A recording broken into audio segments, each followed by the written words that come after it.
L'invité de la matinale sur NC Première. Oui, notre invité ce matin est Pascal Rouault-Bruzzi, médecin au Medipol dans le cadre du conflit. Nous la recevons ce matin dans ce cadre-là, un conflit qui oppose en ce moment le personnel hospitalier à la direction. La première partie avec les questions de Nathalie Delay.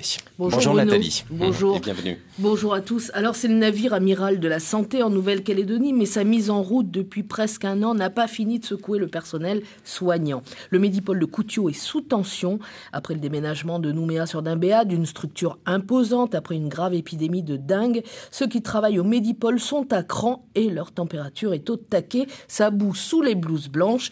Pour en parler ce matin, nous recevons donc le docteur Pascal Rouault-Bruzzi, médecin-chef au service polyvalent de médecine polyvalente post-urgence au Medipol et présidente du syndicat des médecins et pharmaciens hospitaliers de Nouvelle-Calédonie, porte-parole de l'intersyndicale des médecins. Docteur, bonjour. Bonjour. Cette grève administrative, déjà au Medipol ce matin, qu'est-ce que ça veut dire pour le grand public ? Écoutez, pour le grand public, il n'y aura pas de changement notable. Nous soignons tous les patients exactement de la même façon. Nous ne sommes pas en service minimum et nous assurons nos fonctions. Il n'y a aucun problème là-dessus. La grève administrative, c'est une façon de manifester effectivement notre mécontentement et également de médiatiser auprès des patients et des médias ce mécontentement, c'est-à-dire qu'effectivement sur nos blouses, on aura écrit en grève, ce qui nous permettra peut-être effectivement de communiquer et d'expliquer aux patients ce pourquoi nous sommes effectivement en grève. Mais on ne va absolument pas changer notre façon de travailler et les patients ne seront absolument pas impactés. Alors justement, on va rentrer dans le vif du sujet. Pourquoi ce mécontentement, j'irais même cette colère ? Le personnel soignant semble ou est exaspéré. Pourquoi ?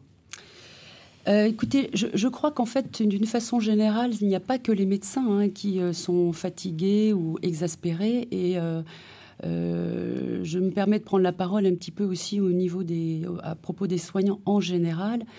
Nous avons ces dernières années subi dans l'ancien hôpital au CH Gaston-Bourré, on avait des conditions de travail qui étaient très très difficiles. Vous connaissiez très bien donc à cause de la vétusté notamment des locaux. Et bien sûr la vétusté et dans les conditions dans lesquelles on travaillait, on avait donc un immense espoir effectivement en montant sur le Medipol que les choses changent.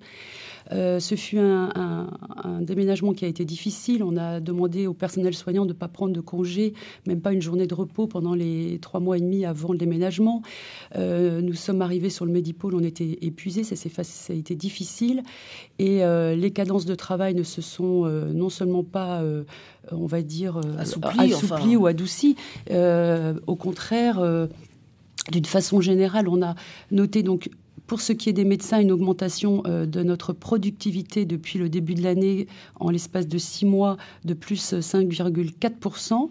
Pourtant, la direction dit que la productivité a baissé. Oui, alors c'est effectivement ça qui a un petit peu fait déborder le vase pour les médecins, parce que nous, on n'a pas du tout ressenti ça. On a ressenti exactement le contraire, un surmenage important. Effectivement, comme vous l'avez dit, une épidémie de dengue qui a été extrêmement difficile, avec un service d'urgence complètement débordé, du personnel complètement débordé. On était quand même en rodage les premières semaines au Medipol, des blocs opératoires qui étaient non ouverts parce que les salles n'étaient pas conformes.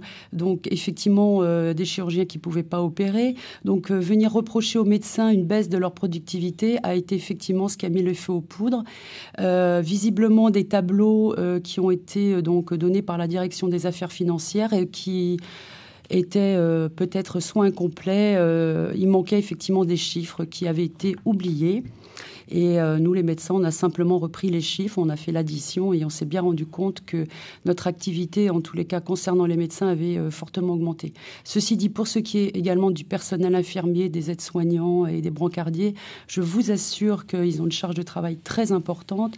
Nous avons maintenant augmenté le ratio de patients par infirmier. C'est-à-dire par exemple par exemple, le fait de rentrer dans un hôpital qui est décidé sans papier, où nous sommes entièrement informatisés, c'est-à-dire où toutes les prescriptions que nous faisons au personnel ne se fait que par voie d'ordinateur.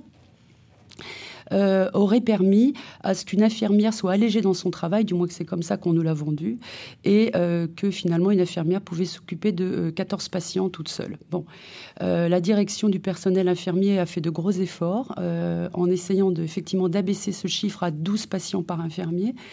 C'est pas forcément le cas partout et dans tous les services, mais le tout informatique a engendré, si vous voulez, une surcharge de travail pour le personnel infirmier et également pour les aides-soignants. Et parce que c'est un travail supplémentaire à faire dans leurs heures de travail, alors qu'on aimerait plutôt qu'ils aillent s'occuper des patients plutôt qu'être devant un ordinateur, mais ils n'ont pas le choix. Et donc, effectivement, cette surcharge de travail fait que pour tout le monde, il y a un sentiment d'épuisement, en fait. Voilà.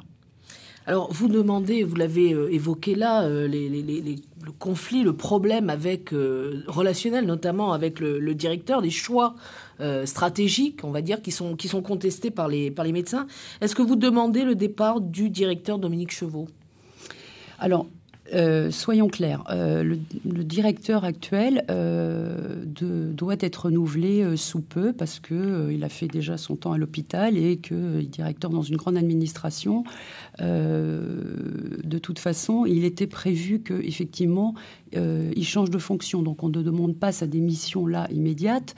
On demande simplement que les choses se passent bien et qu'il puisse effectivement prendre la direction d'une autre administration en Nouvelle-Calédonie, comme cela a été prévu d'ailleurs.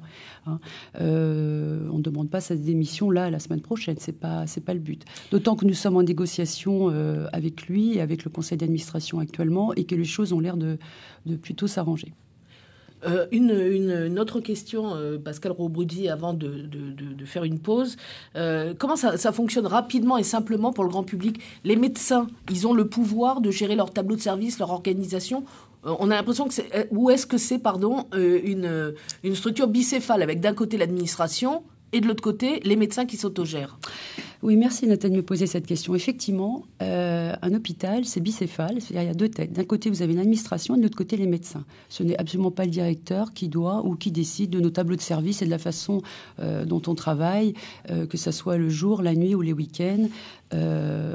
Nous avons effectivement une commission médicale d'établissement où siègent les chefs de service et certains praticiens hospitaliers qui sont élus par leur pairs, avec un bureau de cette commission médicale d'établissement et un président et vice-président.